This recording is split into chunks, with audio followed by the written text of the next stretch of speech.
simplificando, quer dizer, a gente sabe dos fatores externos, né? Claro, tem ali uma valorização da moeda americana, mas que o impacto no Brasil tem sido maior, né? Pelo meu cálculo ali, a gente deveria estar com uma taxa de câmbio em torno de 5, não fossem esses ruídos todos internos. Que, na verdade, já tinha um prêmio ali, vamos dizer assim, por causa das preocupações com o fiscal, mas isso exacerbou. Então, uma perna é preocupação com o fiscal e a dificuldade do governo de emplacar uma agenda de contenção dos gastos obrigatórios que precisa ser feita. Então, um questionamento da capacidade do Ministério da Fazenda de trazer essa agenda para o Lula e, obviamente, o Lula abraçar, porque não adianta, né, essas coisas têm que caminhar junto. Mas tem um papel do Ministério da Fazenda. Cabe ao ministro fazer os alertas e levar a solução, levar o problema e encaminhar a solução. A decisão é da política, mas cabe ao ministro. E aqui já fica um ponto que eu acho que trouxe uma inquietação no mercado, porque parece que isso não foi feito, né? O tempo todo só a ênfase na questão da arrecadação, ainda que a gente saiba que em alguns casos eram corretos, né? Ajustes corretos na nossa estrutura tributária. Mas eu acho que tem uma certa bronca ali com o próprio Ministério, assim, puxa vida, não colocou já de cara que essa agenda de contenção de despesas era importante. Pelo contrário, por exemplo, desculpa me alongar, mas assim, a própria proposta de retomar a regra do salário mínimo, corrigindo, claro, pela inflação, mas também pelo PIB, não, por exemplo, pelo PIB per capita, alguma coisa assim, esse tipo de alerta, esse tipo de aviso precisa ser dado pela área técnica. De novo, a política vai decidir, mas a área técnica tem que falar, essas aqui são as consequências para a Previdência, para o mercado de trabalho. Então, eu acho que tem uma bronca ali, de certa forma, e óbvio, todas as mudanças de meta. Então, assim, tem um pedaço ali, na minha visão, que é uma corrosão da reputação do ministro da Fazenda. E, no caso, né, obviamente, a confiança de que vai ter ajuste fiscal. O que tem um lado positivo nisso? Acho que o ministro entendeu o recado. Por isso ele vem falando, não, se tiver que contingenciar, vamos contingenciar. Quer dizer, já mudou a retórica, né, no sentido de não mudar, por exemplo, a meta para este ano. Bom, o outro pedaço é o presidente muito irritado com o Banco Central, né? E acho aqui, eu vou fazer uma provocação. Se fosse já o Galípolo hoje, o presidente não ia estar falando tanto. Então, eu acho que a irritação dele e meio que assim, tudo bem, o câmbio vai subir, mas não é meu presidente que está lá. Não é problema meu. Uhum. Segunda provocação aqui, essa aqui é um pouco ousada. Mas, enfim, acho que a tendência é acomodar em função disso tudo que eu falei, né? Mas é natural, é claro, que até que tem um mínimo de visibilidade dessas questões, que haja essa volatilidade. Agora, veja, nem tudo que o Lula fala se escreve.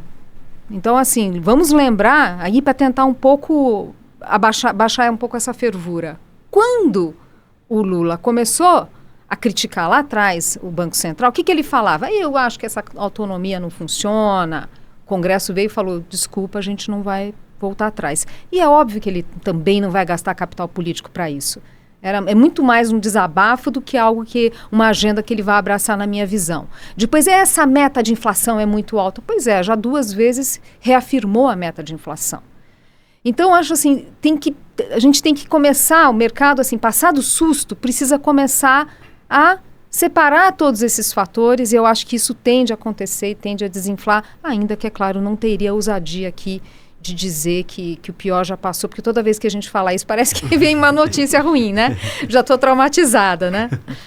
Mas é isso. Boa.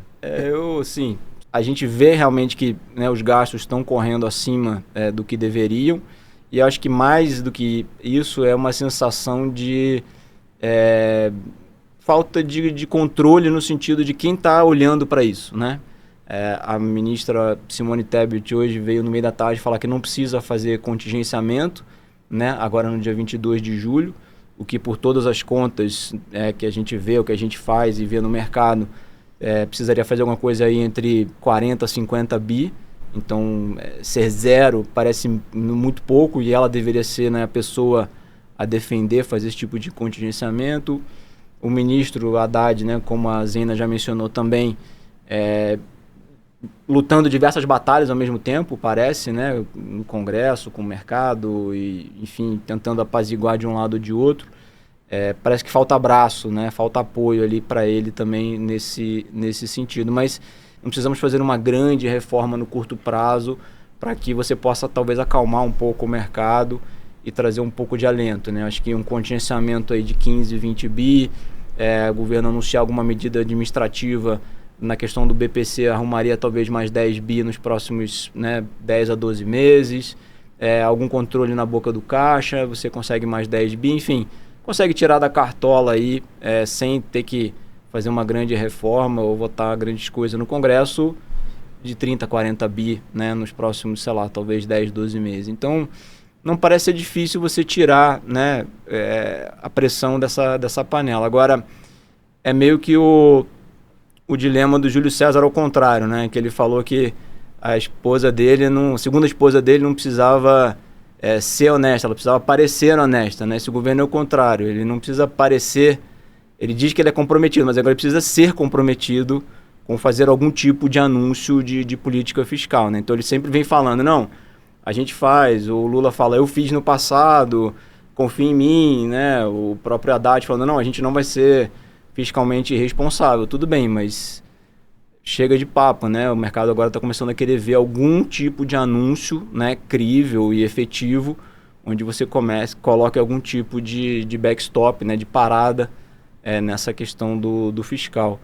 E aí na provocação da Zena sobre o Galípolo, sobre o Banco Central, eu tendo a concordar, viu? Eu acho que se tivesse um anúncio, talvez já de que o Galípolo será o substituto efetivamente do Roberto Campos, eu acho que as coisas acalmariam, até porque você evitaria, acho que talvez nomes ainda mais heterodoxos até o final do ano, né? Acho que é uma espada que o mercado também vem se preocupando há algum tempo, né? Quanto mais tempo você ficar na dúvida de quem e aí talvez a motivação da decisão seja a popularidade do presidente, se ela cai até o final do ano, talvez as opções que apareçam na mesa não sejam tão racionais, digamos assim. É que assim, ouvindo o que vocês falaram, eu acho que o presidente não tem nenhum incentivo de anunciar isso agora, né? Porque o Roberto Campos Neto acaba sendo quase como o bode na sala, né? Que ele colocou o bode na sala como se fosse um problema, porque quando tirar,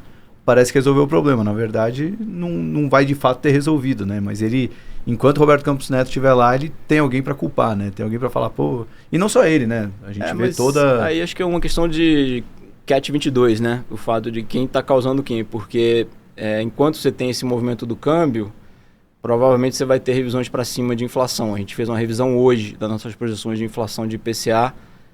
Em primeira mão aí, a gente subiu aí de 3,9 para 4,4 o IPCA desse ano. 3,9. Tá. E do ano que vem de 3,8 para 4,10.